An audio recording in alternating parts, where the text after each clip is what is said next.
You are Locked On Ole Miss, your daily podcast on the Ole Miss Rebels. Part of the Locked On Podcast Network, your team every day. Hello, everybody. I'm Steven Willis from the Locked On Ole Miss podcast. Thank you very much for joining me on this Sunday evening as we take a little bit of time left over to bitch and complain about what happened to Ole Miss on Saturday. Talk about what Ole Miss has going forward. We'll talk a little Egg Bowl as well. And Brad Logan, who in my opinion is the best to do this right now, is supposed to be joining the show in a little bit as well. Whenever he comes on, we will get to him as well. We did the instant overreaction last night, and after 24 hours, 36 hours of me marinating on what's going on, honestly don't feel better. It's a situation to where it's not a positive thing in any way. I don't understand why Ulysses Bentley IV did not play this season more than he did, especially when we look at how this season played out. I do not understand how this coaching staff just did not know the personnel of their offensive line to where they were mixing and matching several games into the season. I do not understand that. The defense figured stuff out as the year went on. Pete Golding figured stuff out on that defense. And that front seven became very good and with very good players on it. And the back end of that defense became more of a strength as the season went on as well. So it's one of those things. I do not understand the personnel decisions this season by Ole Miss. I just don't. I don't know why exactly it happened. I have theories about it, and I will talk about it on tomorrow morning's podcast. It involves spring practice and fall camp. But let's go ahead and bring in Brad Logan to the stage to see what's going on. He's the best to do it. He's inside the Rebels Logan Media Group, Red and Blue Crew podcast. Brad, I think you do other podcasts as well. What's the Magnolia podcast that you do from time to time? Yeah, that's a podcast I do with the good friends at Max South Sports, the place that we do a lot of high school football. And so there'll be some new things coming up the first of the year. So we're excited about what we're able to do with them. So just kind of another area we're growing with our good friends over at Max South Cable and Max South Sports. Yeah. I mean, you're everywhere, Brad. I mean, high school football, the whole 9 yards. You're doing terrific work in North Mississippi throughout the high school football scene. But I appreciate personally what you do on the Ole Miss side of the house. And you were in Gainesville, if I'm not mistaken, for that debacle. For lack of a better word, what happened, man? I think it was a lot of what we saw during the Kentucky game. You know, red zone offense killed Ole Miss. They were 0 for 2. I'm sorry, they were 0 for 3. And Florida was 3 for 3. And, you know, when you do not do what you need to inside the red zone, and forgive me, but I think analytics is a word that I'm really just tired of hearing, because it feels like, and I'm not saying that it's a cop-out, but it feels like when things aren't going Ole Miss's way, they use the word analytics to kind of wash it away. And I think people are kind of get tired of that. Yeah, it's a way to avoid consequences for making them that bad call. You can just, analytics told us to do it. We had no choice. Blame analytics, and that's not the way this works. You know, 90,000 people knew that J.J. Pegues was going to get the football. We learned tonight on the media, the Zoom call that we get on Sunday evenings, that on the two that J.J. Pegues was stopped short, they were both blocking assignments. Okay. But a couple of those I felt like should have been field goals. Now, I know Micah Davis missed one, but he made another. You know, in a game like that, when things aren't going your way, you're on the road, you need points, take the points. And this is not revisionist history. This is watching it live happen, thinking to myself, take the points. And obviously they didn't take the points, and they elect to go for it on fourth down. And we know the rest. Lane also made mention at the end of the game that a lot of breaks didn't go Ole Miss's way, and I agree with him. But if you have a situation where you play like you're supposed to play, receivers catch the ball like they're supposed to, you have any kind of running game whatsoever, then that game's not close. There's a reason that Vegas had it as high of a spread as they did because Ole Miss is a much better team. But that's why you don't play it on paper. And Ole Miss, we would learn that Trey Harris would go down, would not return, the reoccurring growing injury that Lane made mention at the end of the game in the postgame press conference. He also made mention today that Jordan Watkins is dealing with he kind of re-aggravated his hamstrings. Well, he was not 100%. But I'm telling you, the guy that was, and it's just been steady Eddie all year, is Caden Lee. He's been really good. We also learned that Daquan Wright also was dealing with an injury during the game. So where was Caden Prescorn? We didn't see him very much. And Ben Garrett of the Ole Miss Spirit asked Lane on the call today, as many people have seen on social media, what's kind of the backstory with why Ulysses Bentley's not playing, because Ole Miss played a majority of its running back snaps to a walk-on wide receiver that honestly is like, number 5 when everybody is healthy. And so basically we didn't get an answer. We haven't gotten an answer all year other than it was a coach's decision that Bentley's done nothing but been a good player. He's been a great teammate, and it has nothing to do with anything off the field. So that tells me that he's just not good enough to play in the eyes of the coaches. His answer is a really nice way of saying because. Right. Yeah, he's not playing because we don't want him to. We made, right. If there's one person that's asked me, it's 1,000 people ask me, why don't y'all ask about Ulysses Bentley? Why can't you get an answer? Well, tonight is a perfect example. Question number 100, where has Ulysses Bentley been? And like I said, Ben asked the question, and Lane answered. And about the 4th person that asked questions, Lane said, it's a lot easier to answer these questions after you win. Basically, there were a lot of really, pointed questions tonight by the media. And, to Lane's credit, he's a pro at this. He answers everyone. He answered all of the questions, but they were very pointed from the media corps. And it's a situation where now Ole Miss they have their backs against the wall. And, I said there was no hope they made the college football playoff yesterday. I still don't think there's a lot of hope, Steven, but I do think there's a little bit of sliver of hope because college football has created chaos. They need chaos to happen on Saturday if they can backdoor their way in the playoff. But there is a little bit of hope. Yeah, it's like that Dumb and Dumber meme. So you're telling me there's a chance that a whole lot would happen. And Ole Miss needs to realize, and the players and the family members that are watching this, there is no chance for a playoff berth unless Ole Miss goes out and wins by like 65 points against Mississippi State Friday. Yeah, stop points are going to matter. Yeah, there is no hope other than total obliteration of the Mississippi State Bulldogs. It doesn't matter what chaos happens in front because South Carolina, they have a chance to get a ranked win. There's a lot going against Ole Miss right now. So what little chance they have, and it's a lottery ticket. It is not a big chance, but it does have to start with a complete obliteration of Mississippi State. I'll tell you who was not at fault for the game on Friday, Steven. That's Jaxson Dart. He's getting a lot of the brunt of this, and it's really unfortunate because he made some decisions late in the game that, sure, it cost Ole Miss, but they were in a position because of a lot of other plays that happened before then. Ole Miss missed a number of receivers.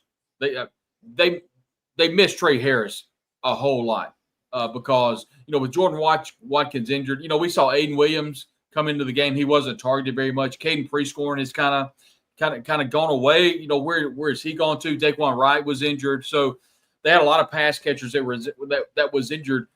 But Juice Wells, who we asked Lane today, what is your thought process on Juice Wells and how his season has went? And Lane paused for about 5 seconds and said, I think if you were to ask Juice Wells, he would say this has been a very up and down year. I think everyone would kind of agree with that. He dropped tried to kind of one-handed touchdown catch. I don't know what was kind of going through that. I don't know if the pass or the route. I mean, there was a route at the end of the game that Jaxson threw his second interception that it looked like maybe Juice broke that thing off earlier than he was supposed to.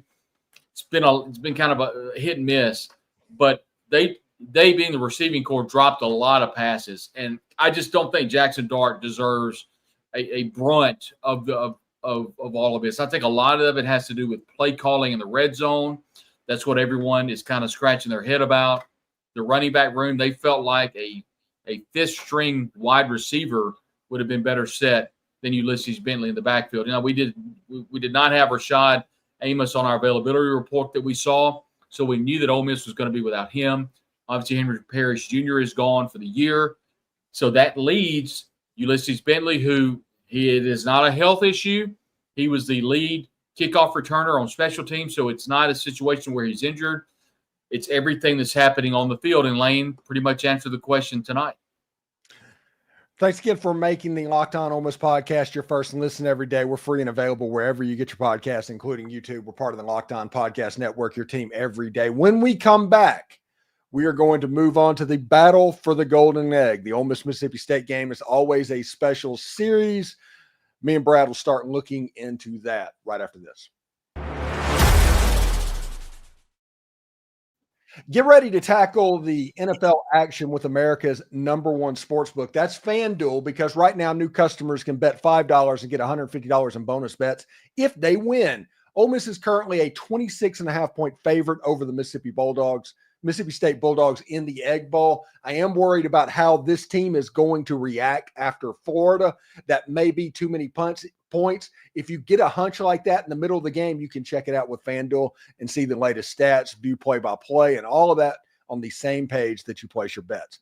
Just visit FanDuel.com to join today. You'll get started with $150 in bonus bets if your first $5 bet wins. That's FanDuel.com. Never waste a hunch, and make every moment more with FanDuel, an official sportsbook partner of the NFL.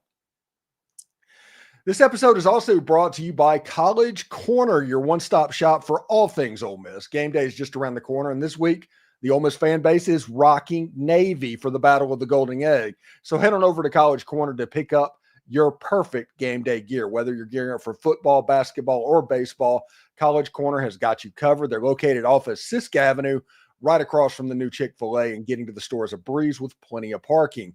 For those of you out of state, no worries. Visit collegecornerstore.com, where the turnaround orders lightning fast. Trust me, this just isn't a pitch. College Corner is where I get all of my Ole Miss gear.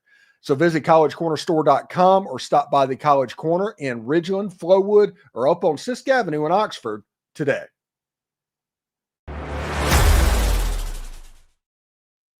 All right, we're going to talk to Brad some more. We're moving on to the battle of the Golden Egg. And did you see the GIF that went viral of Eli Drinkwitz yelling at the Mississippi State players that he was going to score again if they don't shut up? Yeah, well, I mean, is there any backstory to that? I've reached out. I'm going to reach out tomorrow, and I've got some stuff coming next week for the Egg Bowl, and I'm excited about some guests. I have not asked what the backstory with that was. What looks like it happens is they were like 1 minute and 40 seconds left to go in the game, and Missouri was just running out the clock, and there was chirping going on the field, which players are prone to do from time to time. And apparently it just rubbed him the wrong way. He was up 39-20 or 38-20 or something like that. And he could have put another one on the board just very easily. But I think that's all it is. And Eli has kind of made a heel turn this year when it comes to stuff like this. And I think he's embracing being that villain that's just showing around that everybody's making fun of. He's like, okay, if you're going to do it, bring it on. I'll live up to it. Yeah. I saw a little bit of it. It's, that MSU defense has really been poor this year. They've given up a lot of points, and I know we'll kind of get to it, but this is a situation where Vegas had this thing at 25.5. It started out at 21 was the early line last week, and then it came out at 25.5. Then it immediately jumped to 26.5 earlier today. That's, of course, by your good friends at FanDuel. I have not seen if it has moved anymore, but Ole Miss fans are just burnt right now. Going into Florida as a 14.5 some odd point favorite and then just lose the game straight up. I mean, I can imagine the angst being a 26.5 point favorite over someone. But this is a situation to where, at the end of the game, I will say this. I thought just a little bit about, if you look at Ole Miss, you look at Mississippi State, and where will Ole Miss be mentally?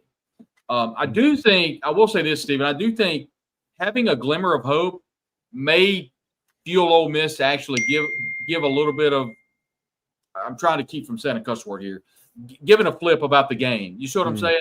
Yeah. And I think Ole Miss fans are worried that There's not very many Mississippians on Ole Miss's roster. It's a lot of transfer players. And now that the college football playoffs is essentially out of the picture, will they care? And we know that Mississippi State obviously has had a struggle this year. They're going to care. So I don't know, oddly enough, I don't know how much caring can help you develop a defense in the last week of the year. But if Ole Miss has a lot of people opt out, I don't think they will. I do think Ole Miss having a glimmer of hope probably at least keeps the roster intact. I don't know how Ole Miss will play. It's going to be 45 degrees as the high. So, by the time it's probably going to be high 30s by the time the game's over. It's going to be cold. Ole Miss really hasn't played in that type of environment all year with the weather like it's supposedly going to be. It's typical Egg Bowl week. And, normally I would say, people say throw the records out. It's a rivalry game. I don't know, man. The numbers just do not look good for Mississippi State in this game. If Ole Miss plays like I think they can play, and, it could get ugly. But, who knows? Maybe I'm wrong. Maybe it's close. I don't know. I spoke with somebody that would have a little bit of knowledge of what was going on. He said that this week could get weird. And I don't think he was talking about the fact that it was the Egg Bowl. I think he was talking about the opt-outs and things like that. So we do need to pay attention to that. He said stuff could pop. It wouldn't surprise him if something popped as soon as Monday. I'm not saying it will, but I'm just saying that rumor is out there. And you're right. There are a lot of out-of-state players that do not know how much this game means to every member of the Ole Miss fan base. And they're worried about going to the Senior Bowl and hooking up with their agent and all that. Ole Miss fans are not going to be understanding of that. And I think they need to know that. Yeah, I think it was definitely a cause of concern for the fans at the end of the Florida game. When the question was asked to Lane Kiffin, what are you thinking about headed in the next week? Because you've got one more game, and Lane may mention that it's going to be challenging to keep the team together, that it's very similar to an NFL team to where if you're knocked out of the playoffs, how do you keep the team together to play the rest of the year? But I didn't sense that in the call today on the Zoom call.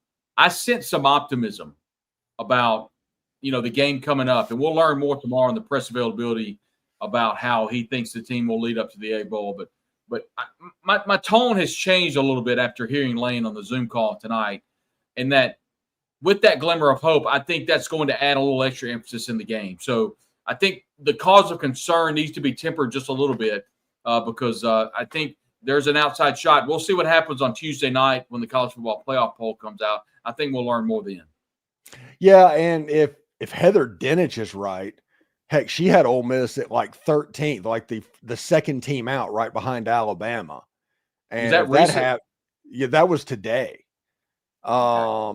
And I don't see it. I'm looking for Ole Miss to end up being somewhere around 15th, which means that you need 4 games to go your way and a blowout victory and not get jumped by a South Carolina team that plays a ranked opponent. So there's a lot going against you. It can happen. The path looks like it's there, but it is a lottery ticket, Brad. Yeah, and you look at a couple of things Ole Miss needs to happen. They need Auburn to beat Alabama. They need Vanderbilt to beat Tennessee. They need Clemson to beat South Carolina. And those are some of the main ones. That's just SEC. I don't know what they would need to happen on top of them that would be a cause for excitement for Ole Miss. But if we saw anything this past Saturday, I forget how many 5 or 6 teams in just the top 15 lost. So legitimately anything can happen. I do think from Ole Miss's standpoint, you want to go out, you want to play well, you want to win convincingly and give the committee something to look at. If you go out, win the game 24-21, it's kind of a ho-hum. Yeah, they beat Mississippi State. But if you go out and you dominate Mississippi State, winning something crazy like 55-14, then maybe you draw the ire of the College Football Playoff Committee, and then they go head-to-head with South Carolina, and then they say, okay, well, they beat them. We're going to go ahead and catapult them. But Ole Miss only has themselves to blame. Yeah. When you lose a game like Florida, you lose a game like Kentucky, you could even go into the game of the Egg Bowl and losing the LSU game and be in great position. Here's the thing. If Ole Miss had beaten Kentucky or Florida, specifically Florida, they're probably hosting a college football playoff game. That's what's debilitating in all of this is you had everything right out in front of you, and you absolutely let it go between your fingers. Yeah, it's in my opinion, and I said this in the instant overreaction, this is the biggest loss in Ole Miss history because of what it meant. And it definitely how it worked out. Yeah. Yeah, everybody's going to talk about 4th and 25. Everybody's going to talk about Eli Falls. But, I think this one. But that doesn't get you in the college football playoff. That gets you in the SEC championship game. Yeah, and those years wouldn't do anything. I think the playoffs are more important than the SEC championship game. Oh, no, there's no doubt about it. Yeah, pretty good. Anyway, thanks again for making the Locked On Ole Miss podcast your first listen every day. When we come back, we'll talk about the college football landscape as a whole. We'll even talk about Chris Beard and basketball a little bit and get ready for, honestly, a really good Egg Bowl week that I look forward to each and every year. So stick around. Game Time is the place to get your Ole Miss tickets. They have killer last-minute deals, all-in prices, views from your seats, and their lowest price guarantee. Game Time does take the guesswork out of buying Ole Miss tickets. There's not a bad seat in Vaught-Hemingway Stadium. There's not a bad seat in the pavilion even. But Game Time gives you the option to see the view from that seat before you buy the ticket. That is pretty awesome. They also have lowest price guarantee, event cancellation protection, job loss protection, all of those customer service bells and whistles that you are looking for. So take the guesswork out of buying Ole Miss tickets with Game Time. And with this being the most anticipated season in Ole Miss history, I might even be able to help you out with tickets to the Egg Bowl as well. Download the Game Time app, create an account, and use code LOCKEDONCollege for $20 off your first purchase. Terms apply. Again, create an account and redeem code LOCKEDONCOLLEGE, all one word, for $20 off. Download the Game Time app today. Last minute tickets, lowest price guaranteed.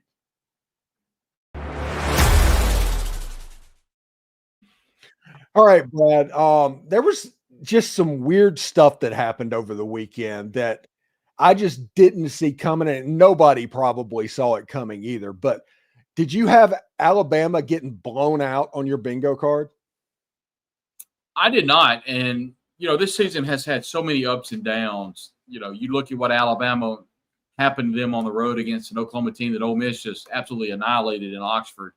And then you go down on the Plains. It didn't surprise me that Auburn beat Texas A&M. But it was a big win for Hugh Freeze. He really needed that win to cool his seat a little bit. And now all of a sudden they've got momentum headed into the Iron Bowl next week. And that's going to be a fascinating game. Yeah. Because if you allow Hugh Freeze and Auburn to beat Alabama, and Alabama would finish 7-5, is that right? Are they 8-4? 8-4. They would finish 8-4, and that's not going to cut it. In 8-4 is a Duke's Mayo Bowl. That's Kalen DeBoer going to try and win a mayonnaise bath. Yeah, and you do that, and you lose to Auburn. That's not going to cut it.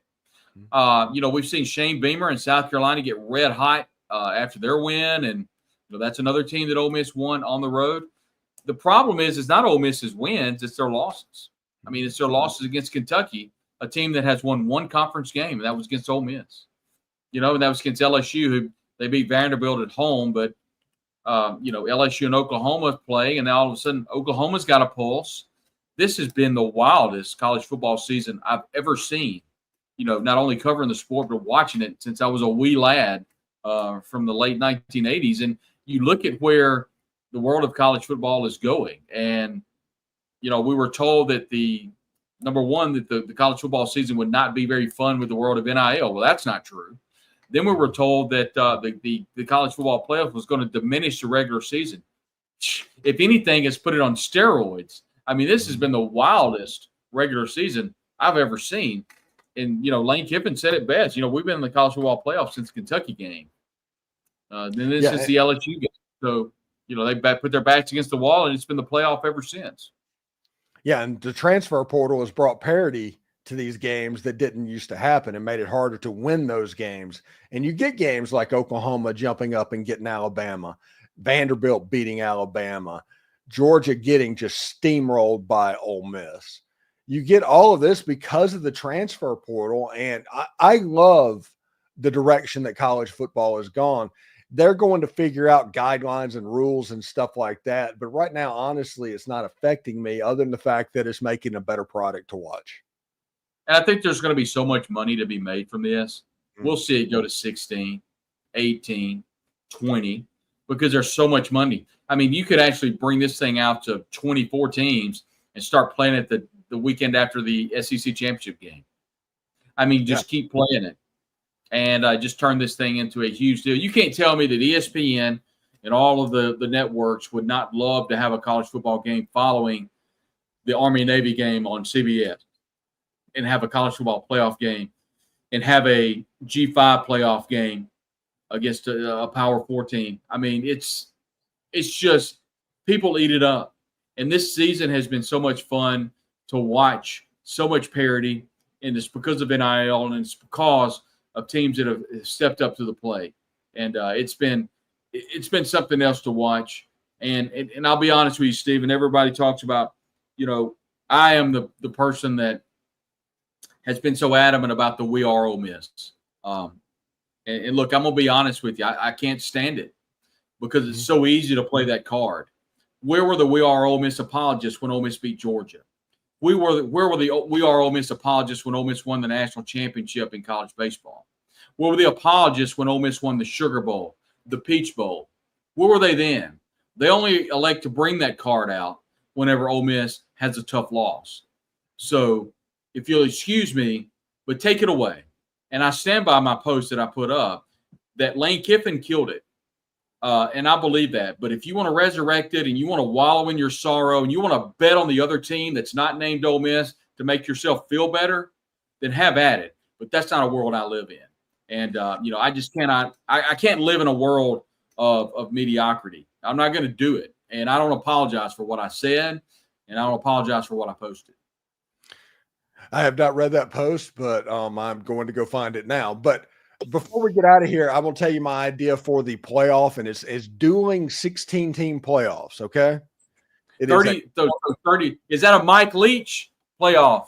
No, it's 16 Power 4 teams and 16 G5 teams. Okay. All right. Alternating weekends starting the weekend after the championship game. So it's there, then the G Power 5. I love it. Power, and it's 16 teams, and it goes through. It would make all the money. Yeah, I love it. That's a great idea. And and that's not to diminish the group of 5 teams. I mean, I think we would all enjoy that if they were playing for a national championship, and not to diminish what the Power 4 teams are playing for, but I do think having their own college football playoff would be awesome to watch, and I would be in full support of that. Yeah, it would be really good. Anyway, Brad, tell everybody what you got going on this week, buddy. It's wall-to-wall Egg Bowl coverage. We're excited to hear from Robbie Falk of On 3. He's, of course, with Maroon and White Nation. Also excited about a conversation I'm having with Jay Perry, who serves as the sideline reporter on the Mississippi State Radio Network. We'll dig down and to kind of talk about this Jeff Lebby era, what's going on with Mississippi State, specifically defensively with Cameron Hutzler. They've really been struggling. So we'll talk with those folks over in Bulldog Country, and then just keep rocking along as we barrel towards a new Friday Egg Bowl on, of course, the Logan Media Network, the Red and Blue Crew podcast, and the Believe It Ole Miss podcast. Thanks again for making the Locked On Ole Miss podcast your first listen every day. We're free and available wherever you get your podcast, including YouTube. We're part of the Locked On Podcast Network, your team every day. Brad Logan, from all of those previously mentioned entities, Brad, thank you very much for coming on, bud. And if you need anything, let me know. Thank you, sir.